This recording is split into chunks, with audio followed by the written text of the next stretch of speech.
YouTube, YouTube. It's your boy Trey God Baby, and I'm back with another one. Let's dive into the topic. Do movies become reality? And if so, are we in trouble? If movies become reality, are we in trouble? Because the way I see it, movies are become reality. Let's jump right into it. Let's see.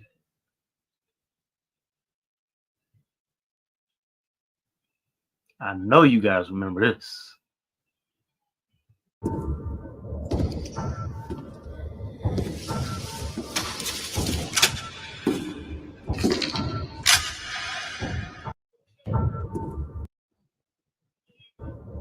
Come on, I know you remember that.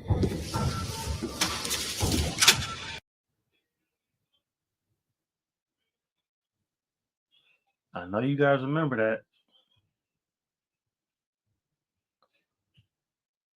All right, so I took it to AI and asked the question, do you think humans, let me say it over again, do you think humans will use AI and robots as weapons in the future? I don't know, I messed that up. I don't even know what I wrote. What did I write? I said, do you think humans will use, I put you, will use AI and robots as weapons in the future? Possible arms race. And that's what it came back with.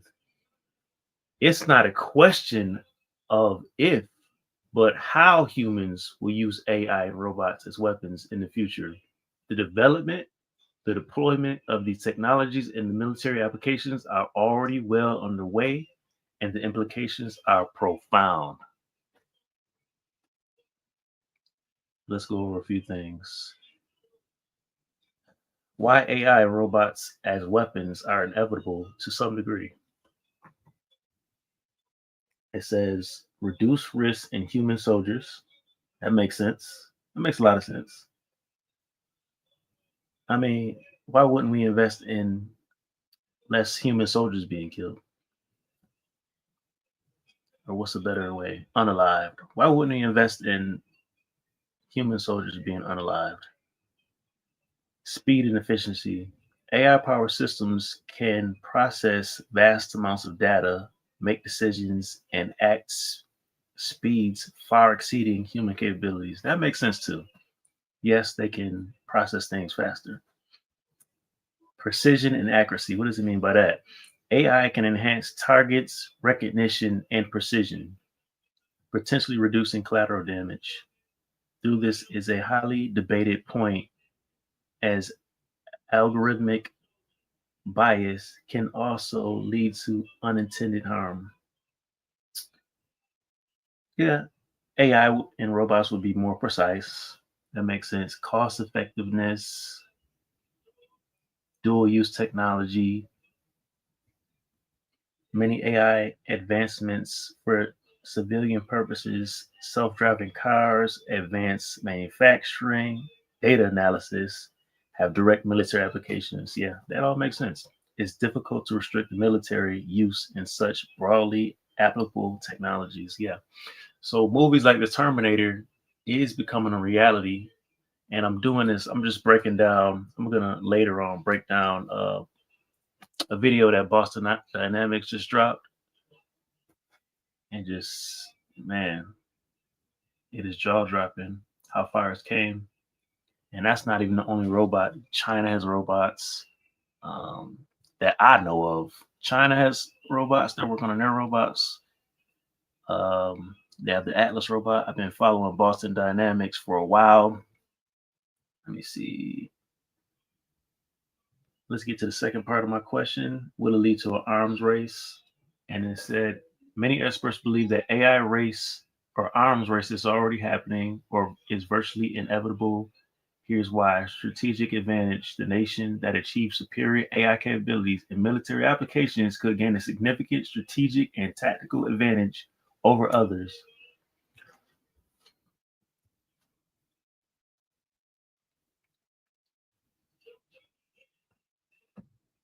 Proliferation. As this technology becomes more accessible, it's likely to proliferate beyond. major military powers, potentially leading to increased global instability. Safety concerns. In a race to develop these systems quickly, there's a risk that covers or corners will be cut on safety testing, leading to development and potential unstable, dangerous AI. Yeah, because you'll get people all over. If it advances, you'll get the normal person in his basement making robots. Basically, you remember the movie called the one that Will Smith played in iRobot. I don't remember who was. I think it was the police. But no, it was a company. Just a company controlling the robots at first, and the AI took over the network, and that's when you got the red light instead of the blue light on all the robots. Let me see. So, a conclusion that the intersection of AI and robotics with military applications is a reality. Simple as that. Let me share the screen. What I want to share with you what Elon Musk said. Then we'll get to that video. Did you see the one where PETA put out a statement that you shouldn't kick robots? Probably not wise. For retribution. Their memory is very good. Are you honestly, legitimately concerned about this? Is like AI one of your main worries? It's definitely going to be outside of human control. It's going to be very tempting to use AI as a weapon. In fact, it will be used as a weapon. The danger is going to be more humans using it against each other, I think, most likely. That'll be. Yeah, I agree with him, man. Basically, just like the last technology, which was the internet. They weaponize the internet where they can take down people can, hack your system and get your information or hack because everything is computerized, so they can hack different facilities and shut them down.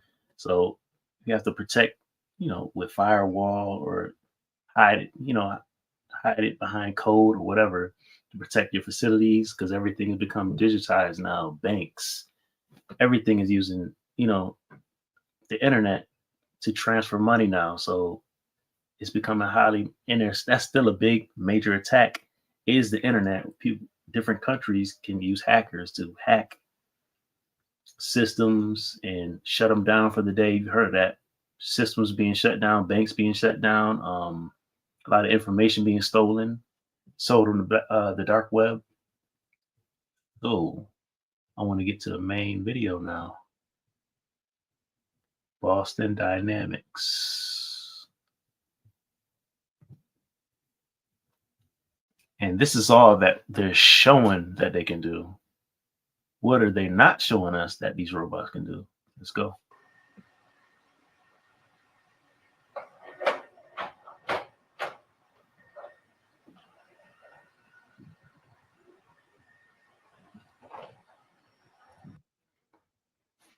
Stop right there, bro. Stop right there.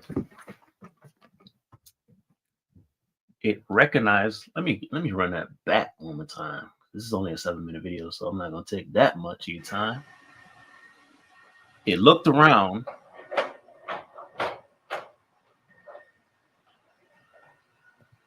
And it's like recognizing that these are shelves. So it's got like a little red dot on both ends to recognize this shelf. So this might have been. I noticed in this video, it's not saying that it's all autonomous, but it recognized the shelf that it was picking the part from.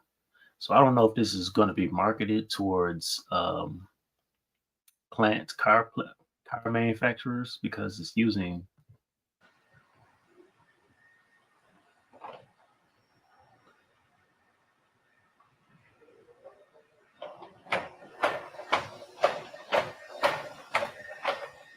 So he's using engine covers. So it recognized the part, picked it up, and it's placing it where it goes numerically.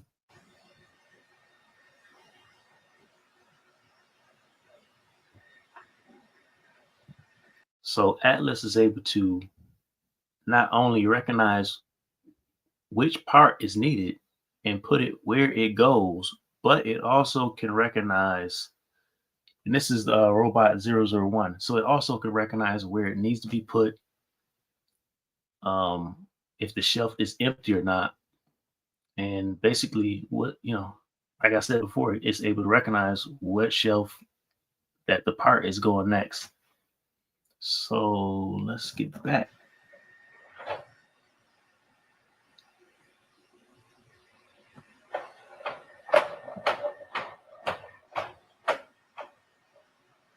This thing can see around his head 360 degrees. Notice it has two cameras on both, and these look like cameras. I'm not totally sure, but these look like cameras on the side of his head. But as you can see, it's front view. Again, this same shelf, it has dotted the right hand side of the shelf where it's getting the part from.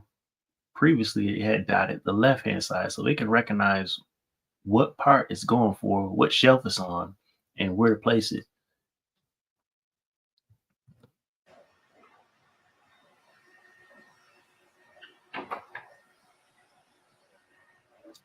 And then it's crazy that it spatializes the part that is holding it, spatializes it. Yeah, that's just so cool, man. That's crazy.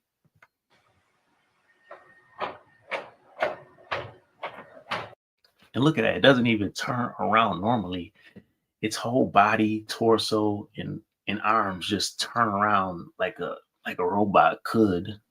Like, it's not human. It's definitely not human.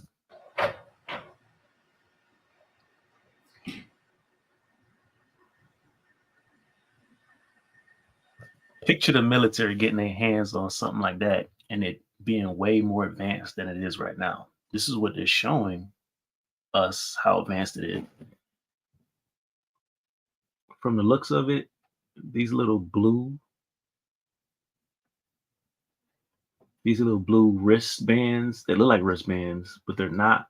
These make interchangeable hands. Anywhere you see this light blue shiny metallic color is a replaceable part.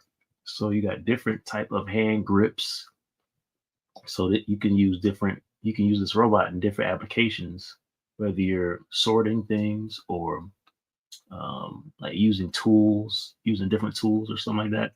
So AI and robots has a good application where you can apply them to dangerous scenarios, maybe like the moon or something like that. Like if we were to go and colonize the moon, AI robots will be a big help because they would be able to consistently work day in, day out, 24 hours a day, building whatever we need them to do, pretty much building, packaging, whatever is necessary to build the base on Mars, the moon, whatever is necessary. These robots can take care of the work for us, and it'll ease our pain because it'll be, what I'm saying, like less work that's needed to be done. The hard part is in programming and advancing AIs. So once we get that all together, everything will just go together, like fit just like a glove.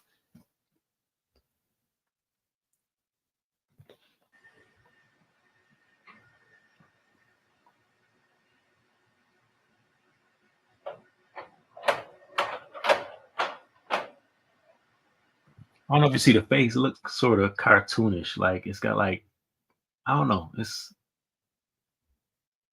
It sort of looks like the Pixar. Like, have you ever seen like the Pixar movies where the little lamp comes in and jumps on the letter before the movie starts? It kind of looks like the Pixar movie, the Pixar lamp.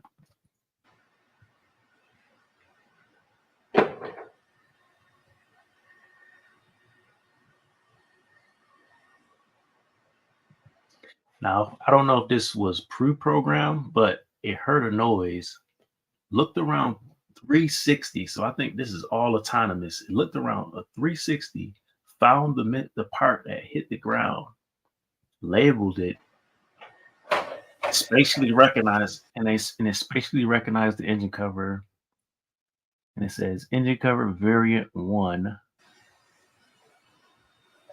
It's got some other data on there that's coming up on the side. It recognizes where it's at spatially on the ground, understands how to step over the part without stepping onto the part, bending its knees, and picking up the part.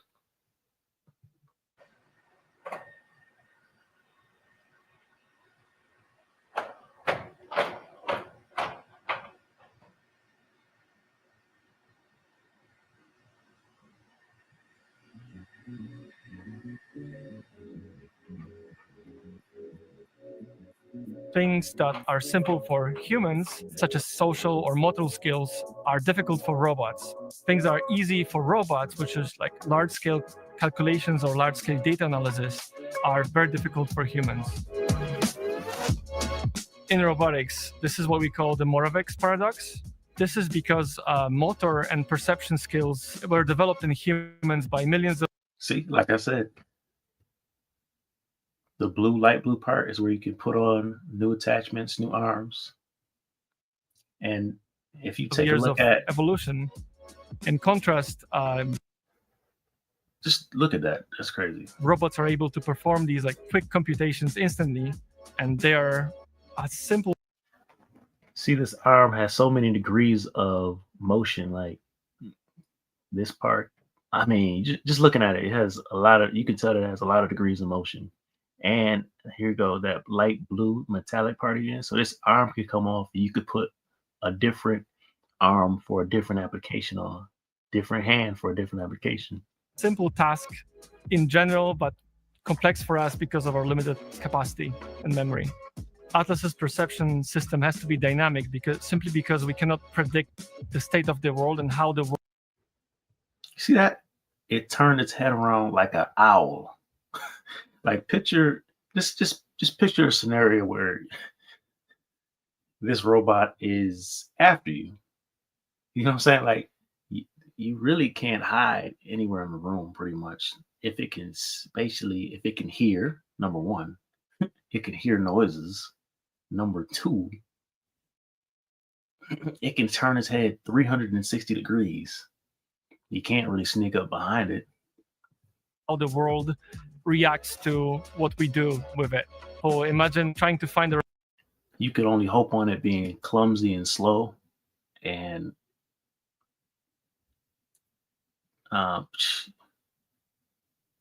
it's not animal. Let's say that it's not animal. So I don't think so. You could rely on it being very clumsy and slow and not precise on different things.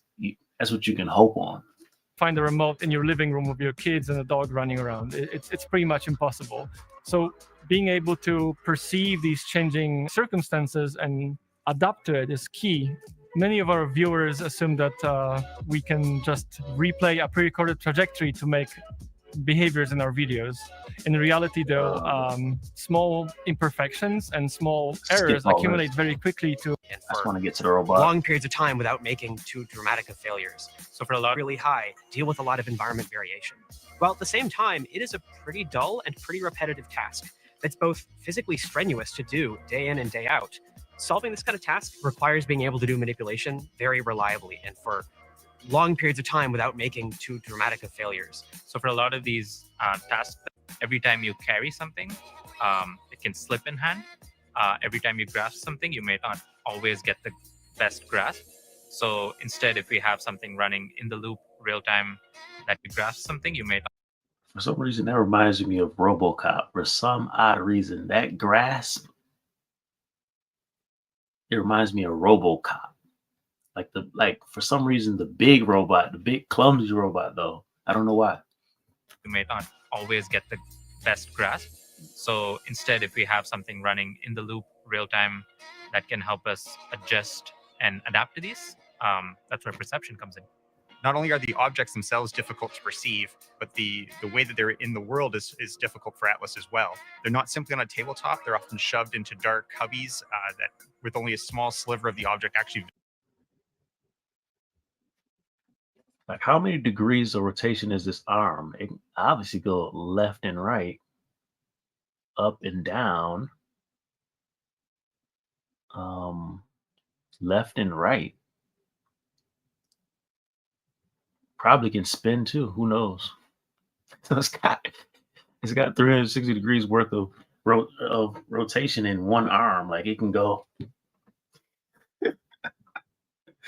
grab anything. Actually visible to the robot. And when we go to grab those objects, Atlas often blocks the entire view itself with his arm. So we have to do a lot of fun stuff to make it actually work. There might be instances where you see Atlas might shift the object in hand as if to get a better glance at it. And if you tilt it upwards, a bit of light shines on it, and it works better. So in order to be pushing the dolly when it's not looking or as it's turning around, and making sure that it can still update its belief correctly and get those objects into the right shelf. So picking from the floor is one of the most dramatic examples of a way we'd like the robot to be able to handle kind of a catastrophic failure. If the object has wound up on the floor, something has already gone kind of wrong. Maybe the fixture wasn't exactly where we expected, so we bumped it when we were inserting the object in, and then also our grasp wasn't secure enough, so the object fell out of the hand. No matter what, we want to get that object off of the ground so that we don't trip over it or destroy it, and then go put it in some QA pile so that we can deal with the object later.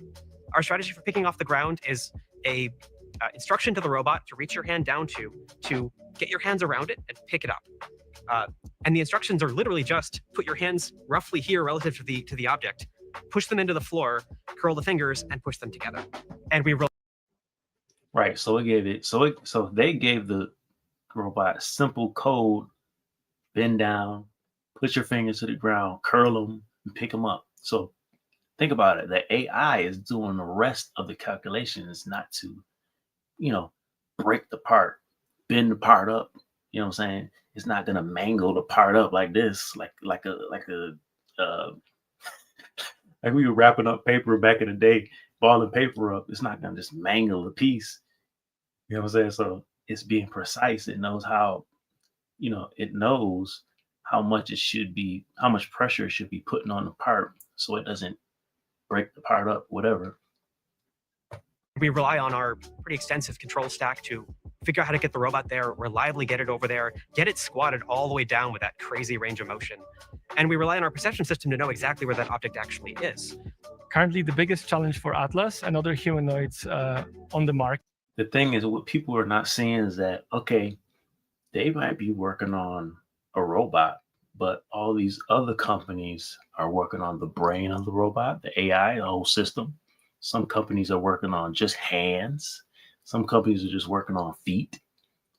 Some companies are like Elon Musk with his brain chip company. What is it called again? I forget what it's called, but I could probably look it up.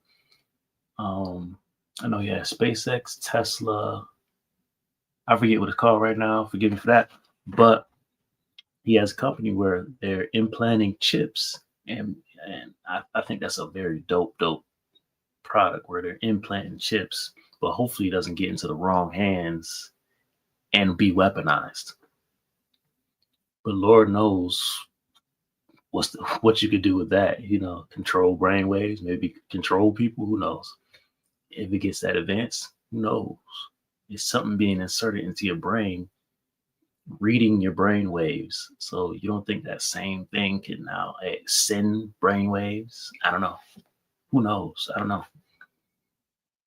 But the thing is, what I'm saying is, all these companies, like, what if AI took all these ideas from all these companies and mashed them all together, built a facility, started whipping out robots, you know what I'm saying? Like automating robots, building its own little army, and sending them out, this, that, this, and the third.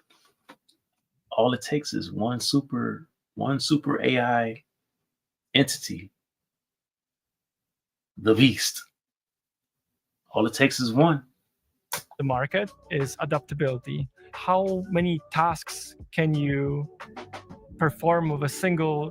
But another thing, why does the all-powerful computer AI system have to be evil? It could be good. it could be neutral. Why does it have to always be evil or depicted evil in the movies? You know what I'm saying? System. In order to do this, the robot needs to learn more fundamental truths about the world it operates in. And this is just a general trend that we're seeing in research and machine learning overall. So this is a shift from machine learning models trained on individual tasks or data sets towards big foundational models that are trained on large-scale data sets that consists of multiple modalities such as video or pictures or language. Recently, the research is also going a bit further. So we're going past just perception and kind of understanding images and more towards controlling the whole robot based on language and video inputs. This shift is basically shift from. So they're going to control the whole robot through language and video input, and the AI will take care of the rest. Spatial AI to physical intelligence. Spatial AI to physical intelligence. So they have another program where they're training the AI.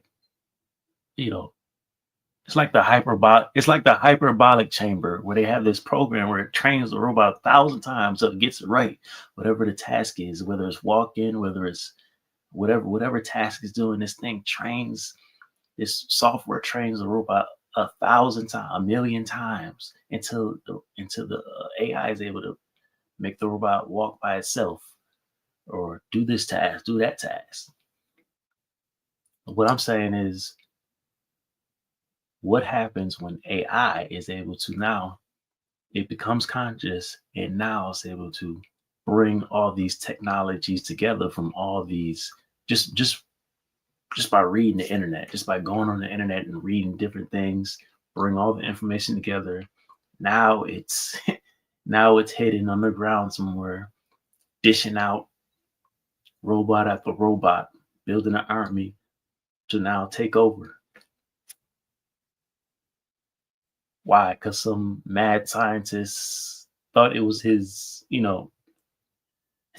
his life's plan. Like he's gonna take everybody out because he's mad at whoever.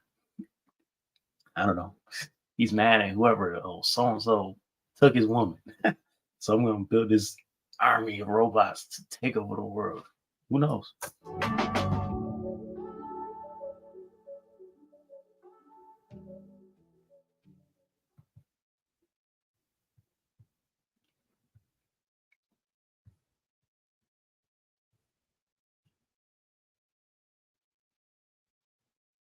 Yeah, that was dope. That was dope. I've been following Boston Dynamics for a long, long time, and they have came a long way.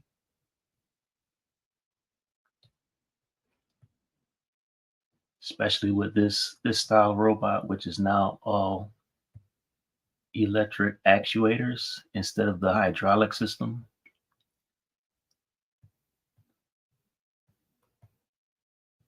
I mean, I've been following them since Spot the Dog, and that has now been used in so many applications that makes everything safe.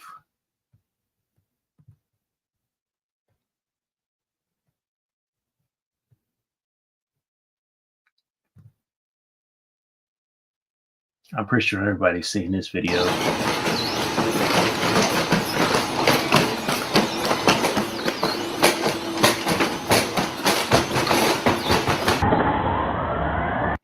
Like that's what the old robot can do with all the heavy hydraulic system, the oil spilling everywhere. No disrespect to the engineers who spent hours and hours of their time and expertise trying to perfect something that just came out. It came out of your head like a thought.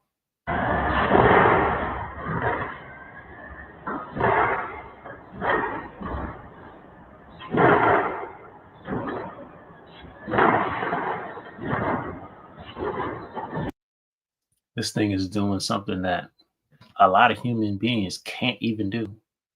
They're out of shape or whatever. They can't jump all those stairs precisely and not fall down and roll over. Roll over like roly poly.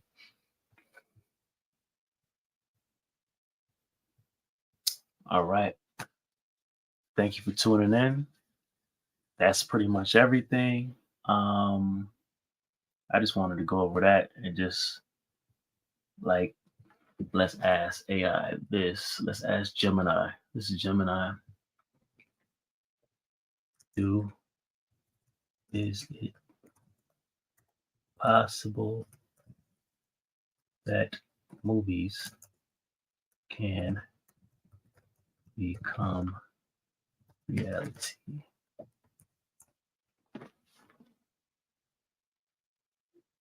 Yes, it is absolutely possible for movies to become reality.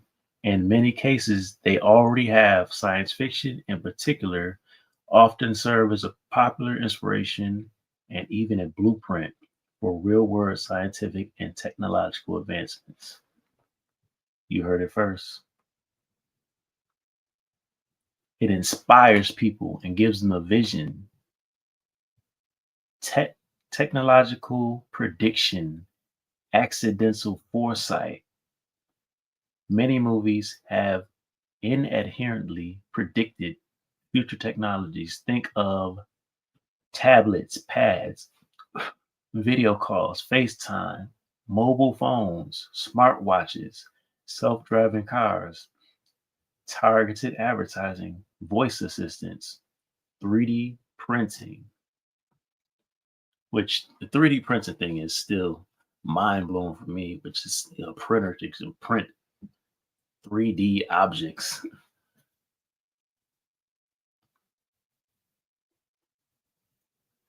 You can pretty much make anything in your basement today, anything. With weapons, tools, anything. And you make them out of whatever material you can afford to buy. So, in conclusion, in essence, while not very cinematic, fantasy will materialize. Movies serve as a vital source of inspiration, a mirror reflecting our anxieties and hopes for the future, and sometimes a surprisingly accurate crystal ball. The constant interplay between imagination and innovation means that the line between real REEL and real REAL will continue to blur. All right, thank you for tuning in. It's another. I thought it was an interesting topic. Can movies become reality? And as you see it, movies have become reality. As you see with the Terminator, even though it's not used in that application now, eventually it is inevitable that it will turn into an arms race, and nations will compete with each other to build robotic AI weapons. Because just remember, the last big thing that came out was the internet, and they weaponized it. So inevitably, they will weaponize AI and robots. It's just inevitable. But thank you for tuning in. Trey got a baby. Follow me, follow my page for more. I'll be trying to find some more interesting topics to talk about. I thought that was very interesting. I like tech and stuff like that, and thoughts of where we're going in the future. So I'll be finding some more, and so you should subscribe, like, share, comment if you like, and I'll catch you on the next video. Trey got baby. I'm out. Peace.